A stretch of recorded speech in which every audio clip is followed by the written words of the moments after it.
శరీర సంబంధమైన ఒక ఉద్యోగంలో ఆశీర్వాదం పొందుకోవడానికి, సంపాదించుకోవడానికి ఇంత తపన పడుతున్నవే, బైబిల్ ఏం చెప్తుందో తెలుసా?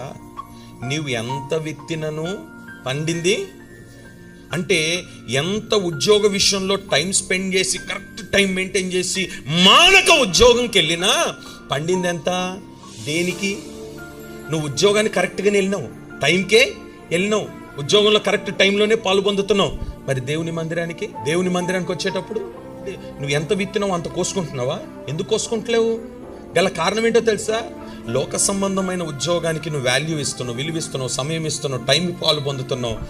దేవుని ఆలయానికి రావడానికి సమయాన్ని కేటాయించట్లేదు. నువ్వు మందిరములో జరుగుతున్న కోడికలలో నువ్వు పాలు పొందక ఆ సమయాన్ని నీ సొంత పనులకు ఉపయోగిస్తున్నావే.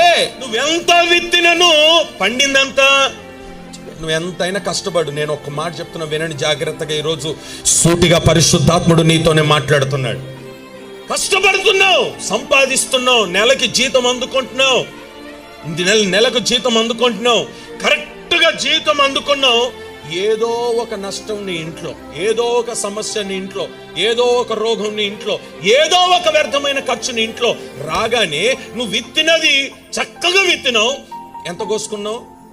నీవు గాని దేవుని సమయాన్ని దొంగిలించకపోతే నువ్వు విత్తినది కొంచెమైనా సమృద్ధిని నువ్వు తీసుకోగలుగుతావు.